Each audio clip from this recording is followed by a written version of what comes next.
It's day 6 for Study of One.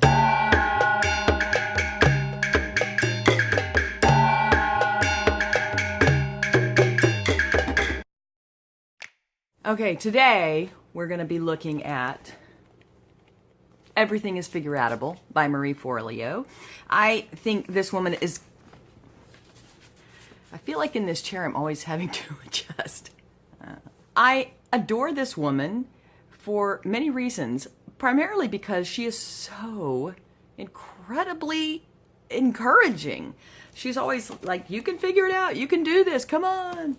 She's a great coach, but she also kind of kicks your butt. I want to start by looking at her book. Marie has a lot of interesting ways of putting things, and she is not shy about using swear words, so the language is peppered throughout the book with the way she actually talks. I'm not suggesting that she cusses constantly. She really doesn't. But when she wants to make a point, she uses language the way language is meant to be used, for emphasis. I'm going to skip ahead to chapter 3, but I'm going to give you a real brief overview of chapters 1 and 2 so you understand why I'm skipping over them. First of all, chapter 1 is the story of Marie Forleo's mom and where the phrase "everything is figureoutable" came from. You can check out Marie's story about her mom and the Tropicana radio that she rebuilt on Marie TV or in her book or on YouTube, I'm sure. Just Google Marie Forleo's mom, Tropicana radio. You'll find it. It's probably in several places, in fact. So chapter 1 is really basically that story and where the term "everything is figureoutable" came from. Chapter 2 is called Roadmap to Results, and it has 5 sections. And section 1 is called Train Your Brain for Growth. You can kind of guess what these are about. Section 2 is Try It Before You Deny It. Section 3, Don't Offend Yourself, and that's about Marie's using swear words in the text. And she says, get past that. This is how I talk. I'm just being real. And don't let it get in the way of you having success.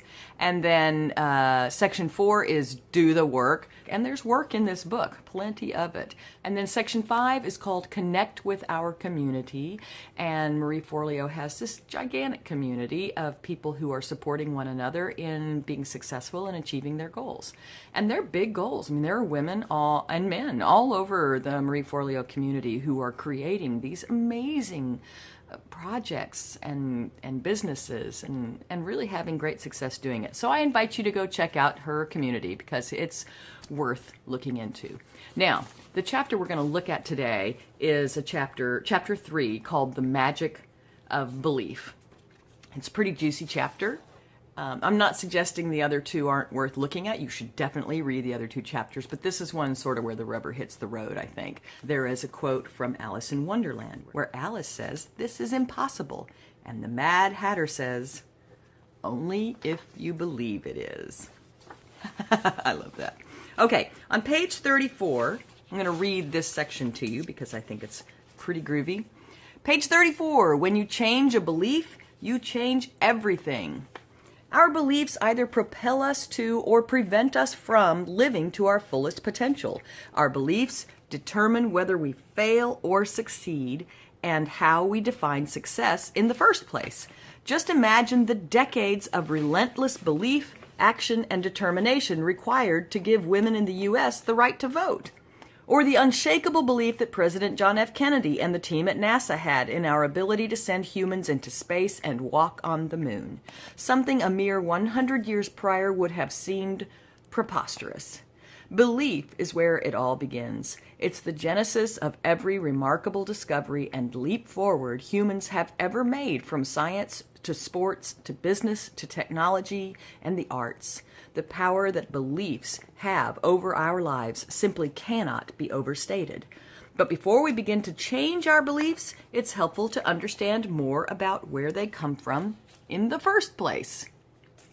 I love talking about beliefs because I think there's a sense that we get that if we believe something, it is, and I'm going to leave air quotes out of this, it is the truth, when in fact it is the truth.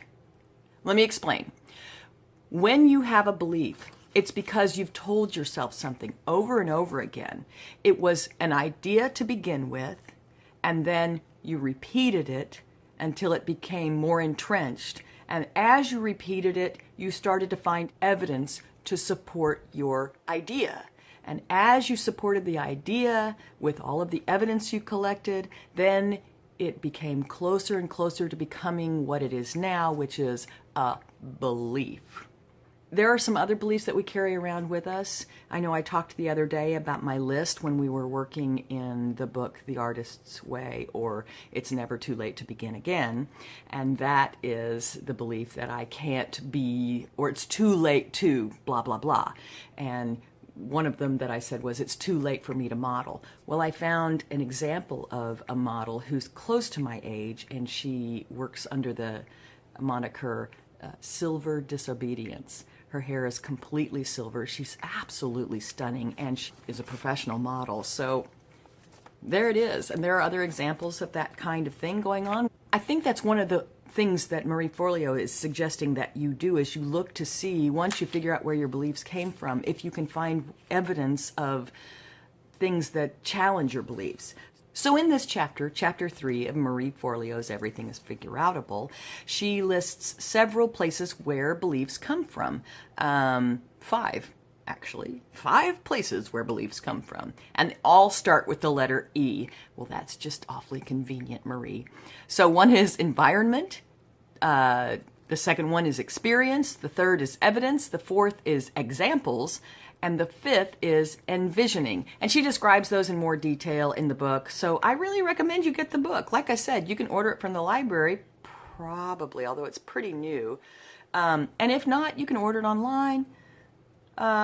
Share it with another person. If the expense of the hardcover book is too much, then split the expense with somebody else.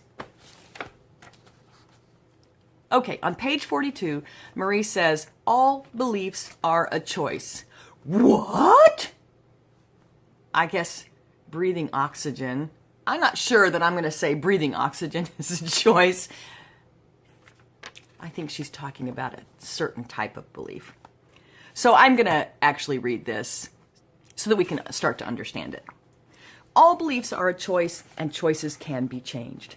That's right. Your beliefs are a choice, every single one of them. Well, maybe. Since all beliefs are learned, either consciously or unconsciously, the ones that create pain, misery, and suffering can be unlearned, released, let go. Any limiting belief can be erased and replaced. Best of all, changing your beliefs doesn't have to be hard. It just takes awareness, desire, and practice. When you look more closely, a belief is nothing more than a thought that you've decided. I said this earlier. Well, I said an idea.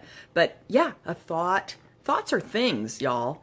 And she goes on about that, and I don't even want to deal with the gravity problems. That's from the design school book, the Designing Your Life, where they talk about gravity problems. We're not even going to address those in this study of one, because gravity problems like I don't want to breathe oxygen anymore are not even, that's just stupid. Okay. So let's go to page 46 for the Insight to Action Challenge. Okay, she gives you 6 questions to begin thinking about addressing this chapter's theme, which is all your beliefs are made up. Well, that's not exactly what she says. When you change a belief, you change everything. So the first question is, why did you pick up this book? Which you may not have, but I did, so I'm going to journal on that. The second one is, what limiting beliefs have stopped you from figuring this out until now? What have you told yourself about your capabilities, the world, or reality? Okay, then my favorite one is number 3. Now cross out each of those negative or limiting beliefs and write bullshit next to each negative or limiting belief. Do it. It's fun. I love that, because that's one of those things where you are actually writing bullshit. This is bullshit to your own negative or limiting beliefs. How fun is that? Number 4, next, riff on why each of those negative beliefs or stories are indeed total bullshit. So you're going to expand on that.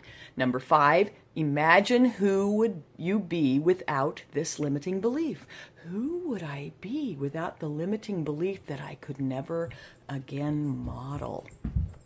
I'd like to think about who I would be if I changed the belief.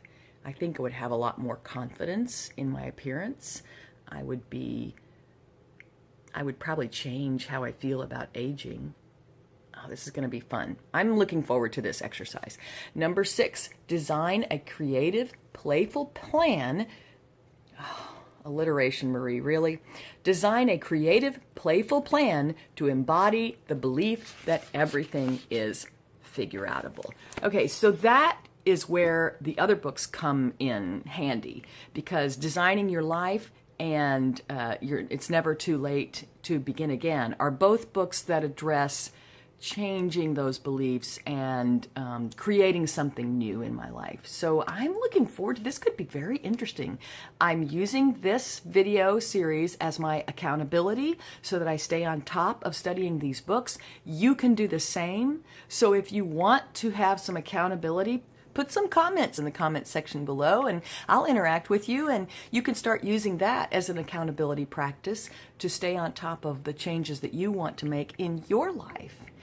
And I don't think change is good just for change's sake, but look at the ways in which you have let your life sort of sink into a rut, or you're just living out your life and not really doing anything fresh and new.